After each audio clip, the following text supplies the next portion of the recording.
Okay students, next going to see about theories of evaluation. ஓகேவா, நிறைய தியரிஸ்லாம் கொடுத்துருப்பாங்க இல்லையா, இப்படி தான் ஆர்கானிசம் வந்து எவால்வேட் ஆகிருக்கு, இதுலேருந்து தான் எவால்வேட் ஆகிருக்கு அப்படின்றத இதுக்கு முன்னே நம்ம எவிடென்சஸ்லாம் பார்த்தோம். நெக்ஸ்ட்டு தியரிஸ், அவங்க கொடுத்த தியரி என்ன, அப்ரூவல் பண்ண தியரி என்ன அப்படின்றத பற்றி பார்க்கலாம். Okay, theories of evolution. எவால்யூஷன்னாவே என்ன அர்த்தம்? A gradual change in the living organism over a period of time. Okay, in a century, அதாவது ஒரு பீரியட் ஆஃப் டைமில் what are the changes take place in the organism. நம்ம ஹிஸ்ட்ரியிலலாம் படிச்சிருப்போம், pre historic period, historic அப்படிலாம் படிச்சிருக்கோம் இல்லையா. அப்போ மனிதர்கள் அந்த காலத்தில் வந்து ட்ரெஸ்ஸஸே வந்து லீவ்ஸை யூஸ் பண்ணி ட்ரெஸ்ஸஸ் யூஸ் பண்ணாங்கன்ட்டு. அதுக்கப்புறம் உள் காட்டனு, உள் இந்த மாதிரி திங்ஸ் எல்லாம் ப்ரொடியூஸ் பண்ணாங்க. அப்புறம் இண்டஸ்ட்ரியில் கிளாத் மெட்டீரியல் மாதிரி வச்சு ஸ்டிச் பண்ணி யூஸ் பண்ணோம்.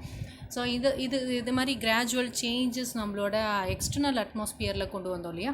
ஸோ இந்த ஒரு சில லிவிங் ஆர்கானிசமில் என்ன சேஞ்ச் இருந்தது, அதனோட ரீப்ரொடக்ஷன், எவால்யூஷன், அதுலேருந்து லிவிங் ஆர்கானிசம்லேருந்து ஒரு இனத்தில் ஒரு இதுலேருந்து இன்னொரு ஆர்கானிசம் உருவாகிறதுக்கு எவ்வளோ நேரம் எடுத்தது அப்படின்றத பற்றி ஒரு changes, what are the gradual changes அப்படின்றது தான் evolution. So formation of a new species due to changes in the specific character whereas several generation as response to the natural selection. ஓகேவா, இயற்கையாக இருக்கக்கூடிய மாற்றங்களில் அந்த காலத்தில் மனிதர்களுக்கு வால் இருந்திருக்கும் இல்லை, அப்புறம் வாலெல்லாம் இல்லாமல் இருந்தது. So some changes happening in that organisms இல்லையா. ஸோ ஸ்பெசிஃபிக் கேரக்டர்ஸ் மாறுது. இப்போ பிளான்ட்ஸ்லேயே எடுத்துருக்கலாம். அப்போ வந்து ஒரு சில கத்திரிக்காய் வகை மட்டும்தான் இருக்கும். இப்போ நிறைய கலர்ஸில் கத்திரிக்காய் வர வந்துருச்சு. அது மாதிரி ஒவ்வொரு வெஜிடபிள்ஸ்லையும் ப்ரொடக்ஷனை அதிகப்படுத்துறதுக்கு டிஃப்ரெண்ட் கேரக்டரிஸ்டிக்ஸுக்கு கொண்டு வந்திருக்கு. நம்மளோட இயற்கை நேச்சுரல் செலெக்ஷனாலையும் வந்திருக்கு. Okay, this is proposed by Lamarck and Darwin. ஓகேவா, அவங்களோட தியரியை பற்றி பார்க்கலாம்.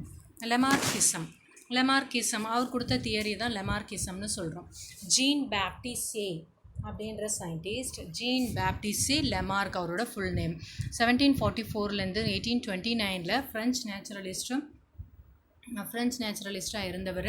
இவர் ஒரு புக்கு பப்ளிஷ் பண்ணியிருக்காரு, அதாவது ஃபிலோசபிக் ஜுவாலஜி கியூ அப்படின்ற புக்கு 1809 பப்ளிஷ் பண்ணியிருக்காங்க. That book is popularly known as, அப்புறமா வந்து theory of inheritance of acquired characters அப்படின்றதுலையும் அண்ட் யூஸ் அண்ட் டிஸ்யூஸ் தியரினும் அவரோட தியரி லெமார்க்கிசம் தியரின்னு சொல்லலாம். ஓகேவா, இந்த மாதிரி நிறைய தியரி கொடுத்தாரு அவர் இந்த ஃபிலாசபிக் ஜுவாலஜி கியூ அப்படின்ற புக்கில். Okay, theory of inheritance of acquired characters, அடுத்தது use and disuse theory. So next going to see that principles of Lamarckism. So லெமார்க்கிசமோட பிரின்சிபல் என்ன, அதில் என்ன கருத்தை சொல்ல வராரு. So internal vital force. So living organisms and their components increase in size and continuously due to inherent ability.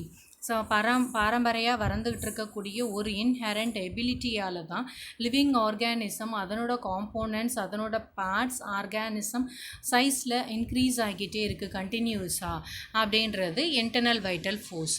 அது ரெண்டாவது principal என்னென்னா என்விரான்மெண்ட் அண்ட் நியூ நீட்ஸ், அதாவது சரௌண்டிங்ஸ்க்கு ஏற்ற மாதிரியும் அதனோட புது தேவைகளுக்கு ஏற்ற மாதிரியும் சேஞ்சஸ் அதில் ஏற்பட்டுச்சுன்னா அந்த ஏற்படக்கூடிய சேஞ்சஸில் அடாப்டிவ் கேரக்டர்ஸ், அதாவது இப்போ சூரியன் வெளிச்சம் வேணுன்றதுக்காக சூரியனை நோக்கி சூரியனை தேடி செடி நகரும் இல்லையா. அந்த செடி மீன்ஸ் வேர் நகராது, அதனோட ஸ்டெம் பார்ட்டை திரும்பும் இல்லையா.